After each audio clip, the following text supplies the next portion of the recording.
Hey guys, Dubes here. You may have noticed that recently I have not been posting quite as often, and that's actually because I've been doing a lot of work trying to sort out this office stroke studio. And it may not look like I've done a lot, but I've been trying to figure out lots of little annoying things which have all added up, and now it's way easier for me to film. And I wanted to share some of those things because I know that a lot of you are streaming still, and you're probably streaming from quite a small area yourself, so a lot of these things could potentially be usable by you. So yeah, stick around. So the first one that I want to talk about is the Elgato Camlink Pro, and this was the most expensive purchase that I've made recently, but it seems well worth it for me personally. And the reason that is because I spend a lot of time syncing up cameras. So I've got two cameras now. I've got my GH5 and I've got a Panasonic G7, and I've also got a couple of GoPros, and obviously filming with all of those is fine, but syncing these up all in post can be really quite annoying. And I've actually got Pluralize, which is a pretty expensive plugin which helps me do this, but it's still quite annoying. So I decided to pick up the Camlink Pro, which would allow me to essentially record all of my different cameras into OBS and make it into one file. And using OBS, I've set up each of the different camera views so that I can go to my desktop with my face on it, just main cam on its own, side camera, which I'd probably normally have top down on my turntables, and also this one which I'm going to eventually use for my Serato, but as you can see there's no signal there at the moment. So this is hopefully going to be a massive time saver for me, and once I've got a longer HDMI cable which is going to reach to my top down view, I'm going to be able to essentially make videos much faster. And this works for making videos but also for streaming. Like, it's so nice to be able to get it all just on one thing and then have it all controlled by OBS. Yeah, check it out, the Elgato Camlink Pro. I'm going to do a review on it coming up, but so far it was just pretty easy to install. Just chucked it in, it was worked straight out the gate, and like, yeah, you can see there's no lag and all that kind of stuff, and it's just, yeah, 4K inputs basically, which is pretty awesome. So another thing I've bought is the Elgato MultiMount, which is essentially just a long pole which you can adjust and you can attach stuff to the top of it. So I've put my camera on it at the moment, that's what I'm filming here. And it's just really nice to have everything attached to the desk. And this means that I can wheel my table around and put it into different positions and things like that, and it essentially means that my room's kind of like modular, and it just gives me way more flexibility. Other things which allow me to do this are obviously caster wheels, and I had to find the right ones which went into the table, which took way longer than I thought it was going to. Finding the right ones was actually really difficult, and I had to kind of bodge the job a bit by, like, you know, getting one of those Dremels and like sanding down all the plastic bits to get it all to fit and things like that. But now I've done it, I'm super happy because having everything on wheels is just really nice. So the multi-mount really plays into this because it's just a pole essentially which attaches to the back of my desk, and it's £50, which is probably quite expensive for what it is, but it is well built. It's got a ball head on the top which really does stay in position very well, and you can essentially put other things onto it later on. So I'm going to get some other like attaching bits which come out the side, so if I wanted to do another top-down view using that multi-mount, I can do it. Yeah, I'm pretty happy with that as well. It was a good purchase. So Elgato. The next big addition to my kit is a Panasonic G7, which is actually a really old camera now. But I managed to pick mine up for £179, which is like pretty cheap for what is essentially a 4K camera. Compared to my GH5, which is my main cam, it's not great for like filming because it has like a 30-minute limitation on the file sizes, and it kind of cuts them up into like 4-minute maximum, which is quite annoying compared to when you've got used to the GH5, which can just film ad nauseum. But for just attaching it to the HDMI, it's absolutely amazing because now I just use that to go into the Stream Deck, and I'm essentially getting a 4K image out of that camera, which I can't really notice the difference between that and the GH5. But I'm getting it for so much cheaper, like £179 for that camera it's bang on basically. So once you've got a way of getting your HDMI inputs in, you can start looking at these other cameras, which they're essentially mirrorless cameras, which are obviously a bit more expensive, but compared to webcams, they're just brilliant. They're like, the image is so much better, and like, I'd say it's definitely worth looking into something like this. So yeah, GH7, even though it's old, it's really, really cool. Another optimization which I want to talk about is the Elgato Stream Deck mobile app. So I've started using that on my old Kindle Fire.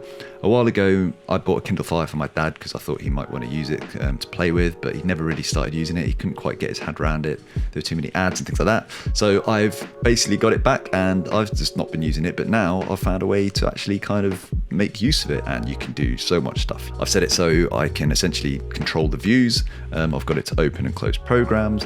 I've got it to show me what my CPU is. Like, you can pretty much get it to do anything, but the main reason I wanted to use it is for OBS. And I know this is going to be really useful for some of you other DJs who stream, because it essentially means you can go between your scenes and all your sources and stuff like that and do it really smoothly without necessarily like taking away from your DJing. So yeah, check it out. The mobile version is $25 a year, I believe, but that's obviously way cheaper than the actual hardware version of the Elgato Stream Deck. And yeah, as I say, it's still like a really nice way of getting things set up so you can just do things at a touch of a button.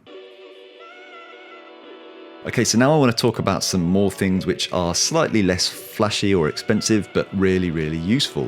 One of those things is this laptop stand that you can see in the back here. As you can see, the thing behind me, that's like custom built for having turntables on it basically, and they fit perfectly, but it's great for vinyl records. But as soon as you want to play from a laptop and things like that, there's actually nowhere to put all my stuff. So that's why I've got this little laptop arm, which means I can put my laptop on it, obviously, and just doesn't get in the way, basically, and it's really solid. And I just recommend getting something like that if you're a bit low on space, like I am. Putting things up and away from everything else has been a big help basically in this small office, because if you raise things up, you obviously get more space back on the desk. Another thing which has really helped in this sense is little cable ties. Yeah, these little bad boys. So I just picked up 100 of these. They're just Velcro basically, and they attach to themselves. And I have just been going around and attaching every single cable to the desk just to keep it out of the way. With the use of these, now I can essentially just wheel everything about without worrying that I'm going to hit a cable or anything like that, and it's just been really useful. Obviously it can be a bit annoying when you need to move things, but I think locking things in place for a little while, it can be pretty useful because it essentially makes you commit to a certain setup and to kind of see if you can get the most out of it. While we're in this drawer, I will show you another amazing thing. I got this one from Andrew Huang, and he was like, yeah, use a paintbrush essentially. And this has been so nice. Like, I never really thought of this until I saw that video. But for like cleaning your mixer, and especially for in and around the tone arm of your turntables, having a paintbrush just, you know, it's clean obviously, but yeah, I just use it for dusting now, and it's incredible for getting in and amongst all the little pots on your mixer, and as I say, around your turntable arm. So this is another stupid little item which I would highly recommend getting for your own studio or office. One of my other favorite products that I bought recently is actually a magic arm. So I've got this Manfrotto one, which is pretty well built in. It was quite expensive. I think it's about £100, but you can get cheaper ones, and just being able to mount things to other things essentially. And it's just really handy in such a small space, because obviously for me, I can't just go back and put more distance between the camera and what I'm filming. So I'd recommend getting one of those if you're doing any kind of DJing and filming or streaming, which I'm sure you all are by now, because as I say, pandemic and all that stuff. The final thing I want to talk about is this pole, this extendable pole. And so this room is actually quite long and narrow, and I can basically touch my hands either side of it. But it gave me the idea that if I put a couple of little bolts and connectors onto the wall, I could then get like an extending pipe to put it across the wall like that. That would then give me quite a sturdy base to mount things on using one of these. So this is a magic clamp. Is that right? Magic clamp, I can't remember. This is Manfrotto as well. This is also super handy, but yeah, I just stick my camera on this and then attach it to the pole, and I can get a nice top-down view. So if you're in a small space like I am, that might be something worth considering, because you can basically get a really nice strong mount, and you can also take it down, so it's not too imposing on your room. They're all the things which I've added recently, but I guess while we're on it, I'll talk about another couple of things which I use pretty much every single day. The first one is this Rode mic, which is the NT1A. I think it gives a pretty good sound. I mean, you can hear it every time. I don't really do too much to this other than add some kind of compression to like level out my voice. And it does a fairly good job of not picking up too much background noise, because I actually live on a really busy road. Another thing which I've done to help with that is actually I've put up some curtains. I got some really thick material which they use for stage curtains, and I just cut it up and bodged up my own curtains and put it onto a pole. And yeah, like, it's been really nice that I can now close the window off and block out some of that sound, and also, but most importantly, I can control the light in here. Which leads me to the last thing I want to talk about, which is my Softbox light, which is an RX180. I'm just literally reading it off the thing. But yeah, it's a Falconized RX180. Let me see the price of this as well. RX180. So that goes for around £250, and I know that's pretty expensive for most people. As I say, I'm actually a freelance videographer, so it makes sense to me to have a light like this. But yeah, I think it's really cool because I can essentially pack it all down and it goes into quite a small spot, but then once it's up, it does give me a pretty big space. I'm quite happy with how soft it is.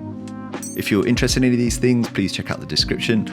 I will chuck in some affiliate links and I should get a little kickback if you buy anything, and it will help me essentially keep this channel going. If you're interested in how to set up OBS for live streaming, check this video here. And I've also done a video on Touch Portal, which is an Elgato Stream Deck alternative, which you can click here. Also, don't forget to drop a like and subscribe, and I'm going to have a video coming up soon on how I set up my Stream Deck and control all my different angles and everything that I've been talking about in this video coming soon, so stay tuned for that. Peas and carrots, guys.